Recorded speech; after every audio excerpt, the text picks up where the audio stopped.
Hi guys! Welcome to my channel, Ma'am Shilin and Angelo's Vlog. With me guys, my sister guys, papunta na kami ng sports center para sa aking bakuna. Kasi last week hindi ako natuloy sa bakuna at gawa ng nahilo ako noon. So ngayon ay July 6, 2021, babalik po kami doon para ako ay mabakunahan na at matuloy na talaga guys. So see you later guys! So, nandiyan na tayo sa sports center guys. So, bandang 9 o'clock na yan guys. O, pasado 9 o'clock na yan. So, ang mga tao guys, konti lang at hindi ganun kainit. So, yan lang mga tao guys. Wala pang tao sa taas. As in, wala na pong pila sa taas. As in, konti lang talaga ang tao. So, yung vaccine ko dyan guys ay Moderna vaccine. Pero, dito ko napag-alaman guys. Ayan, so nakapila po ako dyan guys. Okay ang pakiramdam ko. Okay na okay. Ayan yung paligid guys. Yan lang. Kung makikita nyo yan, yung mga binibidyo ko, yan lang po ang tao. So, para sa akin, konti lang yan kasi dyan lang sa baba ang pila guys. At napakabilis ng ng kilos. So, ayan, kinukuhanan na ako ng BP. Ang BP ko po dyan ay 160/70. Sabi, okay lang naman. So, in-interview ako dyan ng mga frontliner namin at inano ako na ako ay Sinovac vaccine. So, nireport nila na hindi ako pwedeng magpabakuna dahil Sinovac yung akin. Ang nakalagay dyan ngayon ay Moderna ang kanilang ibibigay na bakuna. Kaya nagpanibago akong form guys at hindi na siya Sinovac kundi Moderna na yung aking bakuna. So dito ay naghihintay kami guys kasi tatawagin, isisingit na lang daw ako. So naghihintay kami sa bandang labas guys na tatawagan daw ako para sa aking bakuna. Ng mga 11 daw tatawagan ako. Ayan. So ayan, tinawagan na ako guys. So andyan nagfi-fill up na ako ng aking bagong form na ang bakuna ko ay Moderna vaccine na guys. So yan, nagpi-fill up na kami, nakapila. Mabilis lang guys. Ayan, so na-interview na ako. Tapos sinamahan ako ni yung kakilala ng sister ko. Ayan, yung naka-blue. Siya ang nagsingit sa akin. Ang bait-bait niya. Ayan, so nagpipirma pa rin ako, hindi pa rin tapos. May pinipill upan pa ako dyan na dapat fill upan. Kasama ko yung sister ko na siyang nagpapalakas ng aking loob. So ayan, nag-ano na ako ng aking guys, yung aking temperature, kinuha ko ay 36.2 ang aking temperature dyan. Ayan na, so nandun na ako. May pinipill upan pa rin ako, may nakalimutan akong fill upan daw. So nagfi-fill up na ako kasi ulit ako dyan, i-BP ulit ako. So nag-normal na yung BP ko guys, 140/70 na siya. So nag-normal na yung aking, hindi na mataas. So nandiyan na ako sa registration, may marami siyang mga tinanong kung anong ganitong may sakit ba akong ganyan, wala, normal lahat. Walang maintenance. Wala akong maintenance na gamot guys. Vitamins lang talaga ang iniinom ko. So pasado ako dyan sa registration, sa interview ko dyan.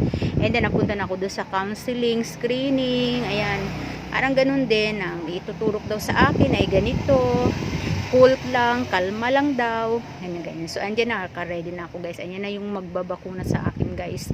Ay nako, sa totoo lang guys, hindi ako kinakabahan dyan. Kalmado ako guys dahil nagdasal ako. Ayan, so kinukuhunan ako ng sister ko. Ayan, dasal ako na dasal at nawala yung takot ko. As in, nawala talaga yung takot ko guys. Hindi ako nini-nervous kung ano maging side effects, ganyan. So nawala talaga yung takot ko. So ayan na. So, kinakausap ako nung na relax lang daw ako. Sabi ko, okay lang ako.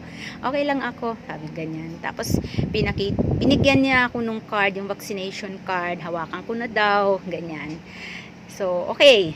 Ayan, tapos, ayan na. Sinabihan na niya ako. May laman daw yung yung syringe. Ayan, tinrukan na ako. Ayan yung picture. Tapos, may video dyan, guys. Ayan. So, ayan na yung video na yung tinurukan ako ng sister ko sa inyo. Yan ang binigay sa aking card. Tapos ayan na, dyan na. Ayan, pinakita niya sa akin na may laman daw yung syringe. Tapos ayan na, bilang ng 1, 2, 3. Ayan, konti konti lang guys, parang kinurot lang, wala, tapos na, tapos pinakita niya ulit sa akin na wala nang laman. So nandyan ako sa observation place guys, na wala ako na isang naramdaman mga side effects. Ayan, I'm so happy na maganda yung pakiramdam ko. Ano lang siya, yung parang masakit lang yung paligid, yun lang, yung parang basta yun lang, wala akong ibang nararamdaman. Kaya tuwan-tuwa ako dyan habang 15 minutes kaming nag-antay na sa after observation.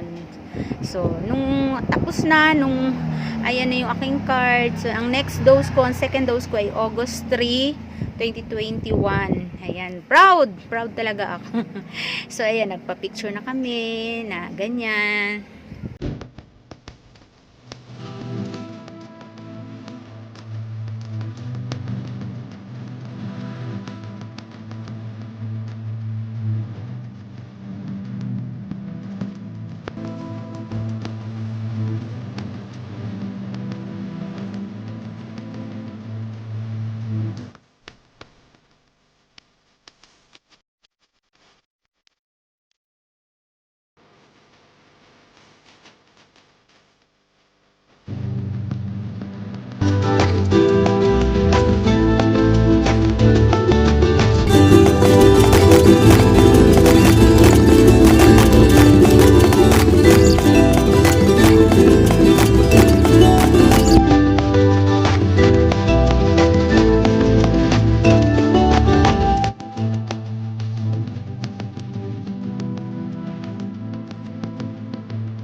Kaya dun sa hindi pa nakapabakuna guys, magpabakuna na kayo ngayon hanggat maaga pa. Hintayin nyo pa bang may bayad yan? At saka hindi lang yun, protektado tayo laban sa virus na yan. 'Di ba? Kaya wag na kayong mag-isip-isip, wag na kayong maniwala dyan sa mga pananakot ng iba dyan. Bye guys! Thank you so much for watching!